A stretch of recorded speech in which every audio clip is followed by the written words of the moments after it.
This project has everything. Demo. This isn't the living room, right? Drywall. See the white spot right there? Get on there.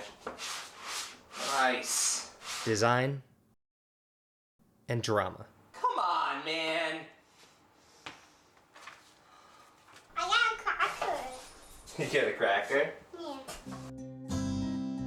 Our upstairs bathroom measures 12 feet long by 7 feet wide, but the layout and multiple closets really make it feel smaller than that. We've also got some very dated blue tile floor to deal with, as well as the vanity, which has a lot of curves and traditional edge profiles that just aren't our style and don't fit with the rest of the house. Luckily, the shower unit looks to have been updated sometime in the last decade, and it's in good shape, so I'm gonna leave that as is. My plan is to rip out this back closet and replace it with some built-in shelving, then lay down some vinyl plank flooring over the existing tile, toss the vanity, and build a new one with a black case and walnut panels.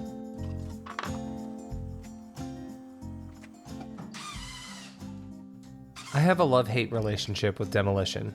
I think, like most people, it's super satisfying to rip things apart and immediately gain some space. But I'm also kind of a neat freak, so the unavoidable mess that it creates definitely stresses me out. At downtime. Waiting on a couple clients to sign contracts, so might as well use the time while I got it.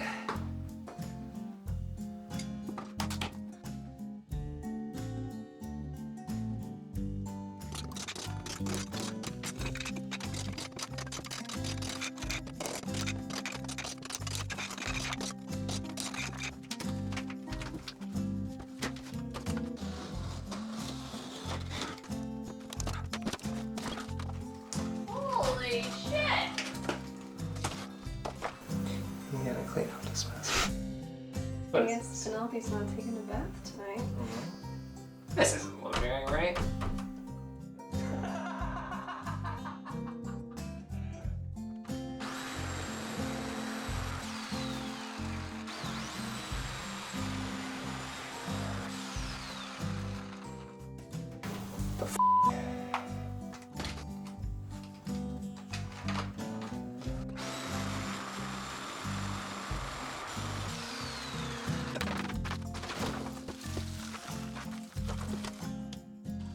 Once the closet framing was gone and we were down to bare studs, the first order of business was to get some of that floor space back.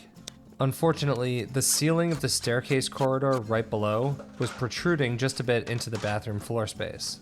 Now, I'm going to be putting a built-in shelving unit here, so we'll just hide that with the base of the shelving unit. I used some 2x4s and 1/4-inch ply to create a subfloor in most of the area where the raised closet used to be. We'll get to the floor shortly, but first it was time to hang some drywall. By the way, I am no drywall expert. I can just barely get by. In fact, this might be a good opportunity to ask some of you watching about a few things I've been wondering about. First, how do you deal with the dried up bits of compound that accumulate on the inside walls of the bucket? Whenever I stir up the compound, the hard, dry pieces left over from previous jobs always get knocked loose and end up getting mixed in with the fresh stuff, which doesn't exactly bode well for a smooth application. I end up just having to pick them out by hand, but I'm wondering if there's a pro tip that I might be missing here. Also, mesh tape. What's the supposed advantage here? My thought was that it eliminates the risk of bubbles, but that it's probably only good for flat seams, not inside corners, so that's how I've been using it. If you're a drywall pro, I'm genuinely curious about these two topics, and I imagine others might be as well, so leave a comment below with your thoughts.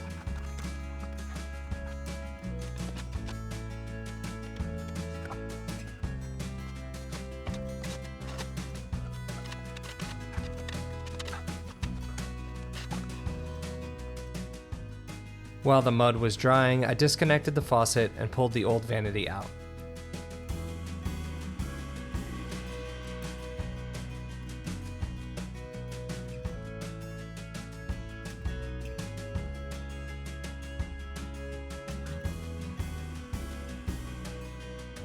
Next, it was time to lay the floor. The existing tile was reasonably flat, and the planks that I bought did have padding on the bottom, but I still opted to lay the additional padding underneath to help compensate for any unevenness in the floor and provide a little bit more cushion.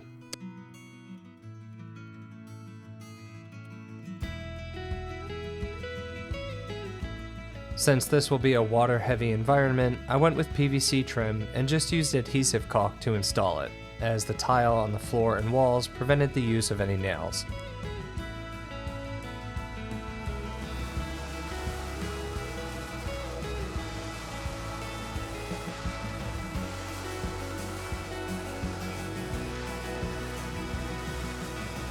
After a quick sanding, it was time to apply some mid-weight joint compound with the 12-inch trowel to further level things out.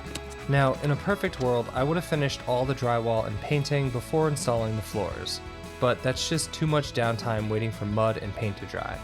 So we'll be jumping back and forth between different aspects of the project so you can see how I tried to maximize efficiency. If you're in a situation like mine, you know how important it is to get your family back to having a functional bathroom as quickly as possible. The following morning, I started again with the orbital sander and switched to the sanding block for all of the inside corners when the field superintendent came out to inspect my work. Yeah? What are you doing? I'm fixing the wall. What's that, Daddy? What's what? What's that? That's a sanding block. Oh, what? Because it makes the wall flat. Okay. Yeah, you can hold it. I just make it. I'll make it to you. I'll make it. Sure, you can use it on there. Nice job. Yeah, get the white spots. See the white spot right there? Get on there. Nice. I got a cracker. You get a cracker? Yeah. Yummy. After sweeping up the drywall dust and cracker crumbs, I could finally get to the part of this project that I was most looking forward to, and honestly the part I was most comfortable with, the vanity build. For this piece, I wanted a frameless black case with inset walnut doors and drawers. I grabbed some poplar boards that I recently picked up from a local couple that was moving out of the area. There's actually a pretty great story behind this, and a bunch of other wood that I got from this couple, but that'll have to wait for a future video. In the meantime though, I'll give you a little teaser of what's to come. Anyway, this poplar was actually really tall baseboard material, so I had to rip down the decorative top edge to get some flat stock. A little work at the table saw and jointer got things nice and square so that I could glue up the panels for the casing.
The vanity was to be 20 inches deep, which is the absolute maximum width for my planer. I just took a single, very light pass on each panel to clean up any glue spots. Obviously, a sander would work here as well. This just saved me 20 minutes or so between the 4 panels. A track saw and guide rail square made it easy to cut the rough panel ends to length, ensuring they were square to the front and back edges.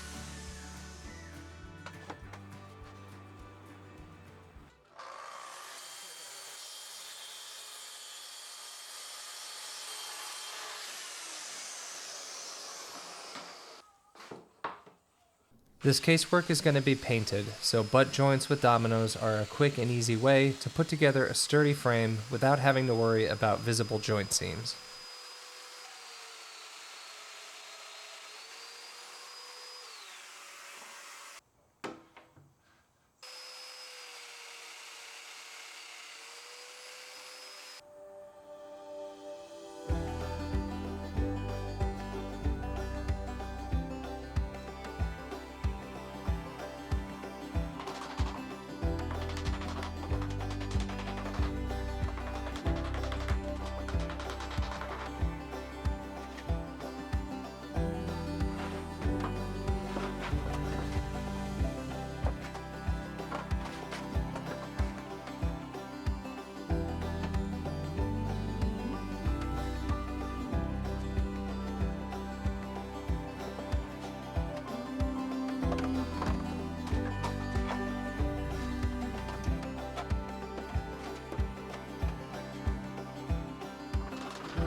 While that was drying, I popped back into the bathroom to apply some PVA drywall primer.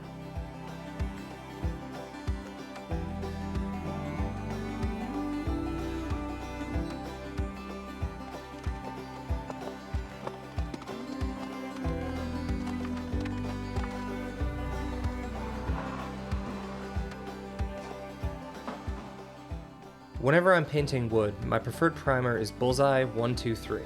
And if I'm going to be using a dark top coat, I actually like to add some black trans tint to the primer, giving it more of a gray base. This helps reduce the number of top coats needed to cover up the primer. Back in college, I actually worked in a paint center for a bit and came to appreciate quality paints. For indoor projects, one of the best products you can use is Benjamin Moore Regal. You can immediately feel and see the difference compared to the Lowe's or Home Depot stuff, both in the smoothness of application as well as how well it covers. And no, I promise Benjamin Moore isn't a sponsor. These are just my genuine opinions after having used a lot of different paint brands. And you'll almost always make up for the extra cost because you'll likely need fewer coats.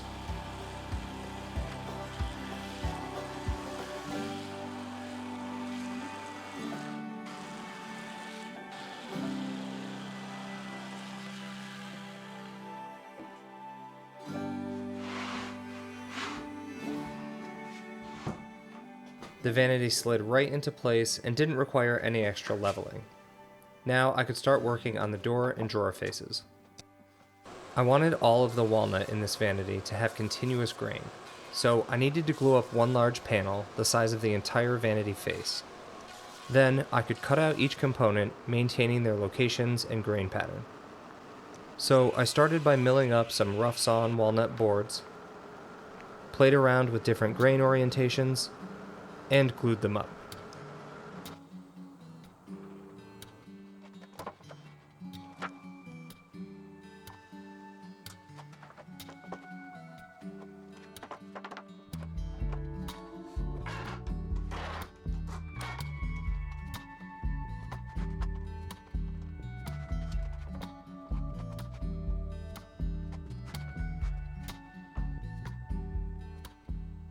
And while that glue was drying, it took just one coat of paint to cover up the primer, as well as the existing paint on the other walls of the bathroom.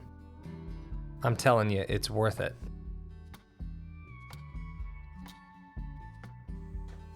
Once the glue had dried on the walnut panel, I sanded off the excess and prepped to cut out the individual doors and drawers.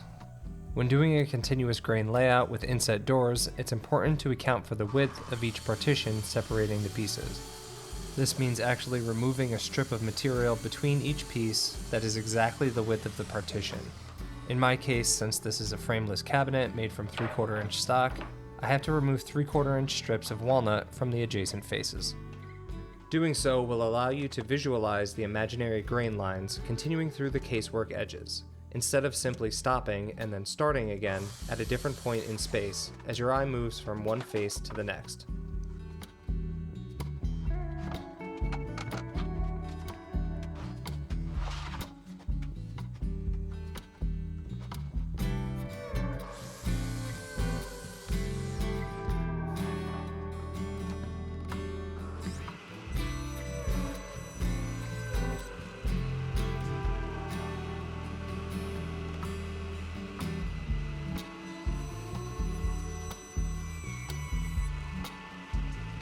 Since there isn't a partition between the false front of the sink and the drawer beneath it, a normal kerf width cut is all that's needed.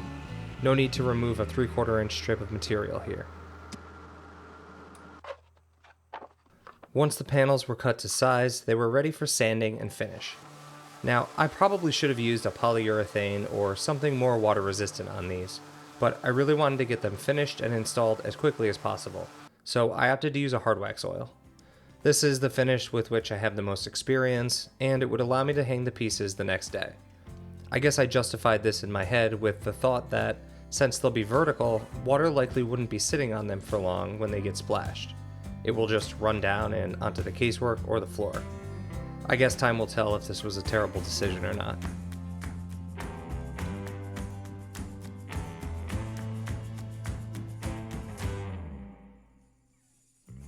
At this point, I realized I needed a couple of shelves for behind the cabinet doors. So I grabbed some walnut veneered plywood from the scrap bin, cut it to size, and glued some solid walnut strips to the front edge. Then I just dropped them onto some shelf pins within the cabinet. To hang the doors, I used Bloom soft close European style hinges, and added some matte black pulls that I had left over from my kitchen renovation.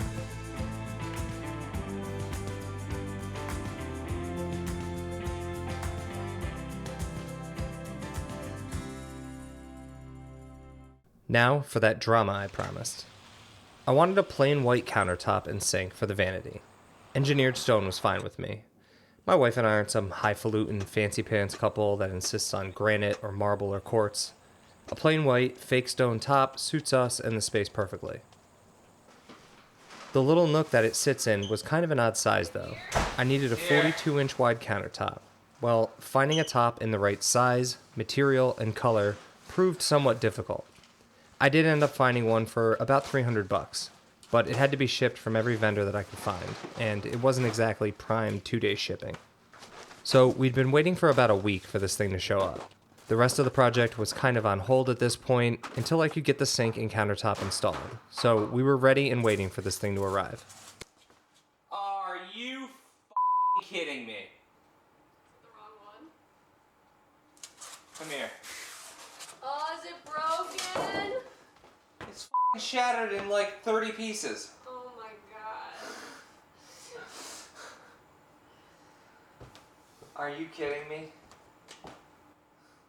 Come on, man.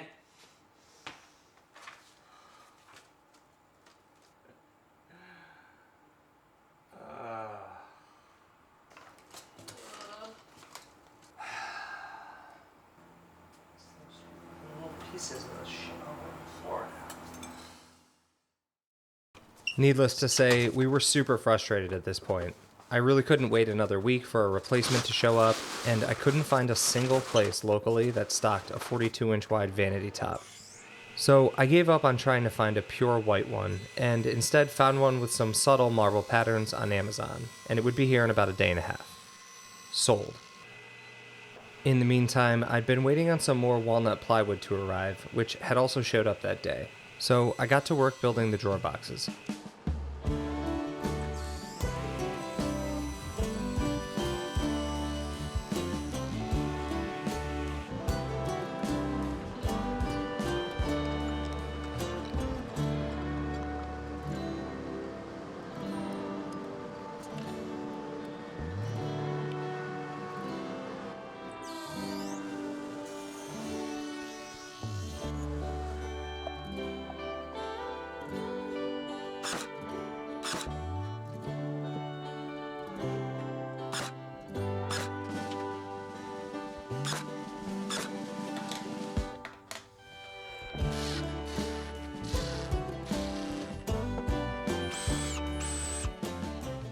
Since the bottom drawer was so large at around 40 inches wide, I did opt to use 3/4 inch ply for the bottom to help support the weight across that span. If you were paying attention, you may have noticed that I used different sets of slides for each drawer. Bloom for the large one, and a cheaper alternative for the smaller one. I wanted to give them a shot just to see how they compared. Well, they were wiggling all over the place, and the soft close mechanism was super sketchy. Just overall not anywhere near the quality of the Bloom slides that I'm used to. So I'll likely swap these out very soon because every time I open the drawer, I can feel my blood pressure rising. The new vanity top arrived right on time, and needless to say, I was holding my breath when it was time to open it up. Luckily, this one was packaged really well and held up during shipping. But in my haste to find a replacement, I forgot to check the sink dimensions, and this one was a fair bit larger than the original. So after taking some frantic measurements, I realized it was not going to fit in the recess that I'd already cut. So I opened it up as much as I could and tried to set it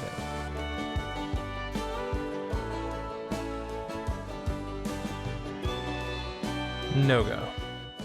And I couldn't make the hole any wider because it was already right up to the internal dividers. So at this point, I figured the only option was to add some blocking to the top and raise the whole thing up just a bit, since the sink did narrow as it got deeper. It wasn't ideal, but it seemed like the best option at this point.